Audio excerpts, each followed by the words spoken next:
شايفين المغرب أذن، مش عارف بقى العميل هيستلم الاوردر ولا هيكنسله ولا هيعمل فيه ايه.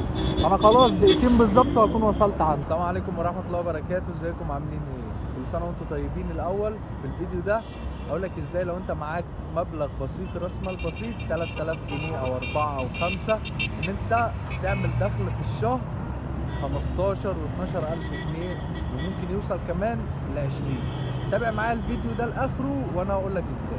المبلغ ده هتجيب لك عجله مستعمله زي دي او ممكن تجيب واحده جديده، وهتكلمنا على الواتس والتقديم وكل حاجه. بصوا يعني ده انا ما حدش هوريك اللي انا بوريه لك ده قبل كده، ده الاكونت بتاعي بتاع طلبات. انا اشتغلت في الاسبوع ده يومين او 3، عامل 40 طلب في 28 ساعه. كمان 28 ساعه دول انا ما اشتغلتهمش كلهم، يعني انا اشتغلت منهم حوالي 20 ساعه، عامل 1100 جنيه. يعني شغل يومين 40 اوردر عامل 1100 جنيه. كمان انا التقييم بتاعي 2، يعني الاسبوع الجاي هبقى باتش 1. يعني انا بقبض على التسعيره التانية، مش اعلى تسعيره في طلبات، انا بقبض على باتش 2، يعني اقل ب2 جنيه من اعلى تسعيره في الاوردر. وكمان انا بكلمك انت معاك عجله مش مكنه، بكلمك لو انت معاك عجله. لو معاك مكنه بتعمل اكتر من كده اضعاف. طبعا احنا عندنا دلوقتي شيفت المفروض هيبدأ الساعة 4:15، بس هو بيبدأ قبلها بنص ساعة. فالشيفت ده اللي احنا حاجزينه هيبدأ الساعة 4:15. دي منطقة الفتح وانا موجود في منطقة الفتح. هو بالظبط قدامه كده ربع ساعة او اكتر شوية والشيفت هيكون جاهز ان احنا نبدأ الشيفت. هنبدأ ونوريكم الشغل. احنا هننزل نشتغل الساعتين دول قبل الفطار، نوريكم الشغل عامل ازاي. هتعمل ايه؟ انا سايب لك رقمي هتلاقيه في الكومنتات وممكن هيظهر لك في الشاشة دلوقتي. هتكلمني وهشرح لك كل تفاصيل الشغل، هشرح لك كل تفاصيل الشغل من اول الشغل لاخره. ولو حابب ان انت تشتغل معانا تواصل معايا على الواتساب، وانا هتقدم من خلالي في الشركة وانا اكون المشرف بتاعك، وان شاء الله تكون فتحة خير على الجميع. يعني زي ما انت شفت انا عامل 40 اوردر في يومين بالظبط ب 1100 جنيه. فانت تقدر تعمل بسهوله، يعني بمعدل 20 اوردر في اليوم، فانت المعدل ده انت تقدر تعمله بسهوله. يعني انت لو تارجت مثلا 20 اوردر كل يوم هتلاقي دخلك اخر الشهر انت بتتكلم كده في حوالي 500 وكسور، يعني بالميت خالص 15000 جنيه. ما بكدبش عليك، انا بوريك حاجه على ارض الواقع اهو. خلاص احنا هنبدا الشيفت. بسم الله. طبعا بقى على الاذان ساعتين، ننزل نشتغل الساعتين اللي هم قبل الاذان دول. ساعات بروح قبل الفطار بدقيقه، ساعات بشرب عصير كده واكل تمر في الشارع واروح افطر في البيت كده. اصل انا بيتي جنب الزون. يعني الاوردر من المارت اهو، صنف واحد وجاهز. بص هو 100 متر يعني. هو عامه ده بيبقى اكتر حاجه شغاله قبل الفطار. لا احنا مش هنلف اللفه دي كلها، احنا هنمشي كده. وقت هنستلم الاوردر خلاص هنصوره استخدام الصورة كده. استلمنا الطلب مش بعيد، يعني بص 200 متر.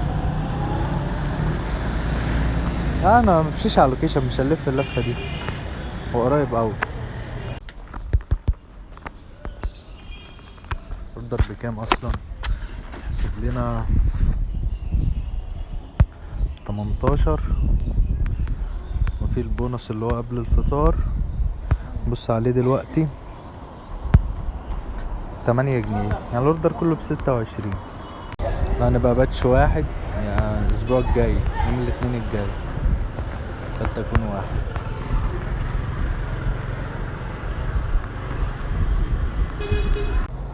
طبعا جانا الاوردر التاني برضو، بنيجي نقف هنا يجيلنا المرت، هو بيبقى شغال قبل الفطار. حصل من العميل 440 جنيه. نستلم الاوردر التاني مش بعيد برضو، ان شاء الله نودي قريب. حصل من العميل 440 جنيه. وادي تاني اوردر ونقول بسم الله.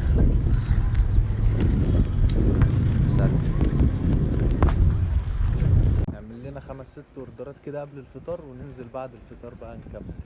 وباقي ساعة على الفطار، يعني ممكن نعمل اوردرين تاني نكملوا 5 أو 6 ونروح نفطر بقى وننزل بعد الفطار على طول بقى. اهو سلمنا الاوردر ونازلين، ده الاوتفيت بتاعنا. دوس تسليم الطلب على طول ونشوف بقى ان شاء الله يجيلنا اوردر او 2 مثلا قبل الفطار يكملوا 5، نروح نفطر وننزل نكمل. باقي بالظبط نص ساعة على الفطار جالنا اوردرين نفس المسافة.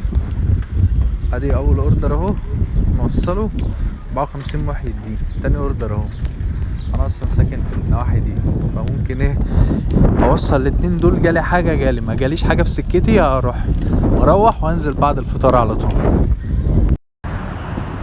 ادي ده اول اوردر، هندوس توصيل. تمام.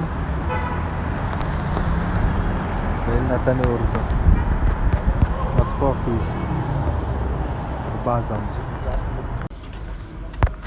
ده كده الاوردر الخامس. جالنا حاجة هنوديها في طريقنا، ما جالناش هنروح، ما جالناش حاجة. بس 11 اوردر 324. احنا عاملين منهم تقريبا 6 اوردرات امبارح النهارده عمل 5 يبقى 11. وده بونص عليهم من 5 اوردرات 40 جنيه بونص على الاوردرات. اوبا جالنا اوردر بكام بقى؟ نروح نوديه وخلاص. اخيرا استلمنا الاوردر، يا رب يكون في طريقي ماشي. بقى 10 دقايق على المغرب. شايفين المغرب أذن، مش عارف بقى العميل هيستلم الاوردر ولا هيكنسله ولا هيعمل فيه ايه. انا خلاص دقيقتين بالظبط وهكون وصلت عنده. ده اخر اوردر، هاخد بريك نسجل خروج عشان ما يجيلناش اوردرات. طبعا استراحة 5 دقايق، نروح موصلين الطلب.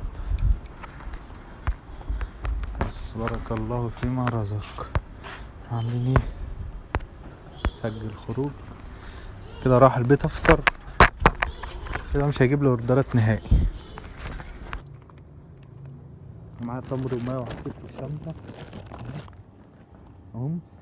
هفطر واروح اكمل في البيت.